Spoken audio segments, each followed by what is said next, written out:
What's going on, guys? Jeremy here with GunMagWarehouse, and today we're going to be reviewing the H&K G36K. And man, oh man, this gun was a ton of fun to shoot. I had an absolute blast on my quest to find the world's greatest gun. Is this the world's greatest gun? I'll tell you at the end. But in the meantime, it is absolutely one of my favorite guns of all time that I've ever shot.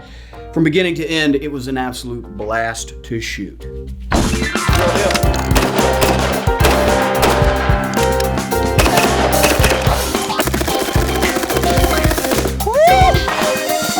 Man, that was fun.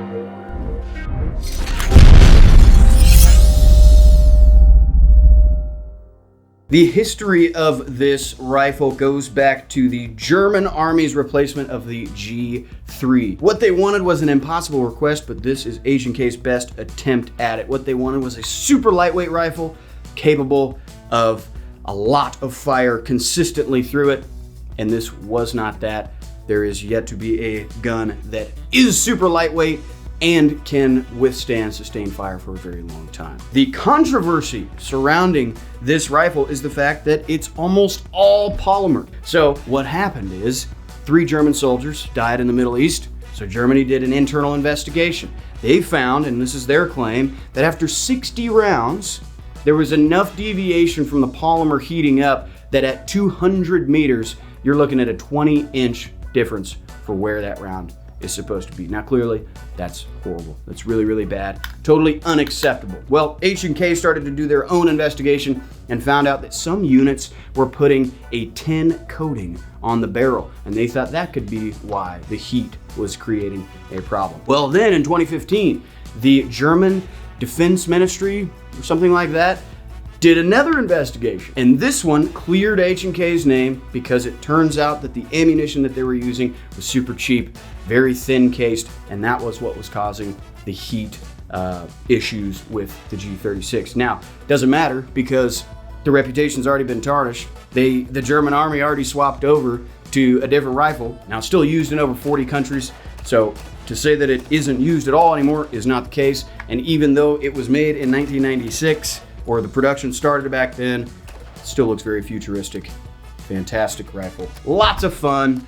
Plus, a final note, H&K did a burn test. They wanted to see just how many rounds they could put through it. 500 rounds, it was too hot to hold. 800 rounds, this thing caught fire, and they put 900 through it. No problems, no parts failures, and no malfunctions whatsoever. Then they let it cool down and fired another 30, no problems again. There is a video out on that, and I'm sure you can find if you just type in G36 burn down or whatever.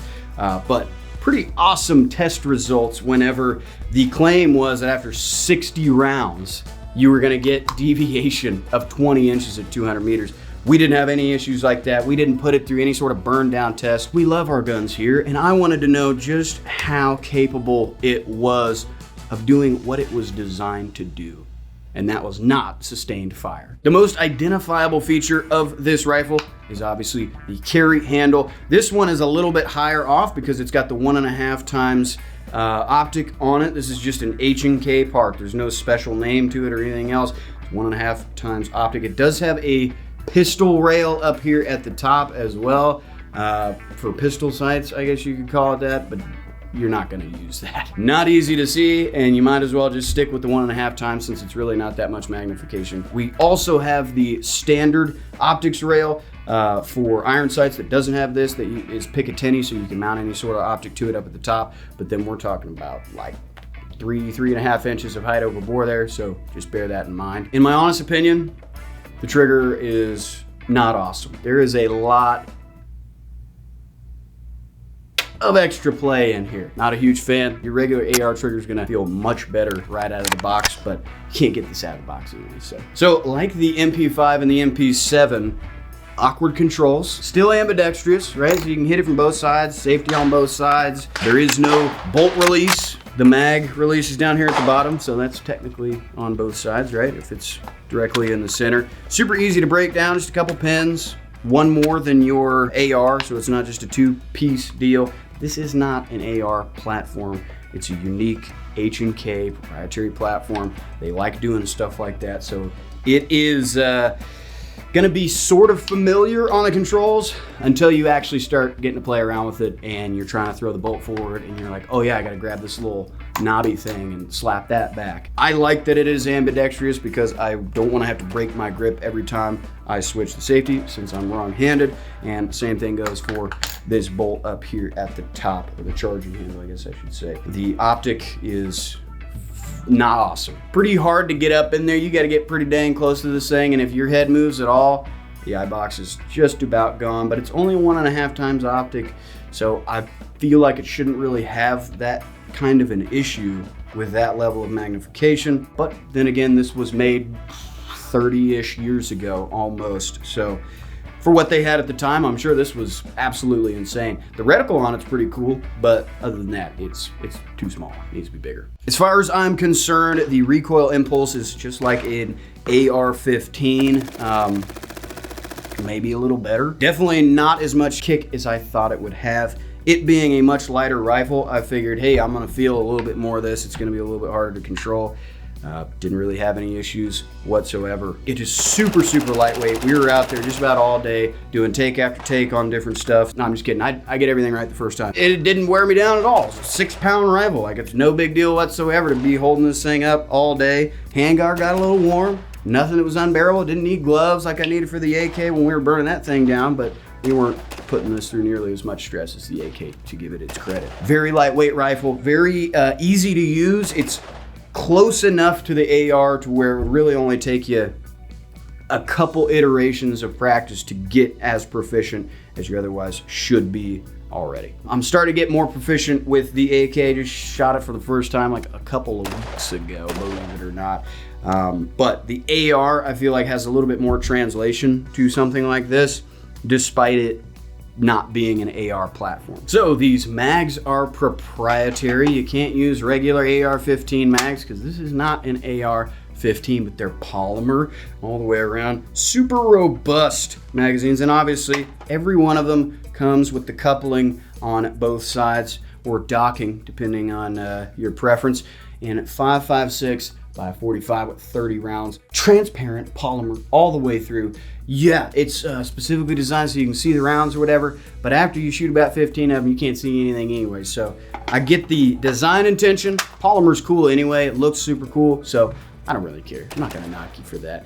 It's very robust, durable magazine. I tried to beat it up and it just busted my knuckles instead. So obviously, I love my job. This is probably the coolest rifle I've ever not only been able to shoot fully auto, but to hold so near and dear to my heart. I've been shooting this gun way back in the simulations, back to Modern Warfare, one of the greatest games of all time, back in middle school days. Okay, that just dated myself, unfortunately. This rifle was iconic. It was beautiful and it wrecked. And so, of course, when I got the opportunity to shoot something like this, I'm taking you up on that. I will, yes, I will gladly, I will shoot this rifle. If it pleases you, trust me, it pleases me. I'm very happy with it. It's one of the best experiences I've had shooting full auto, all that kind of stuff. Really doesn't get much better than the H&K G36K. So the question remains, is this the greatest gun of all time? Probably not. But is it one of the coolest guns of all time? Absolutely. It's definitely in the top 5 coolest guns of all time. And if you made it this far, definitely leave a comment down here. I want to know your at least top 3 favorite guns of all time. I'm sure I said something wrong in this video, but I just want to let you know that that was the old me. The new me would never make such a stupid mistake like that. So go ahead and leave a comment down there. Just tell the old me just how wrong he was, and I will be happy to oblige you with some digital dopamine. I'll give you a little thumbs up right there, and it'll all come full circle. If you made it this far, thank you so much. Like, subscribe, all that fun stuff. Thanks for shopping with GunMagWarehouse. Let me know if you got any other guns you want me to do, and I would be happy to have someone else pay for them to allow me to do it. Peace.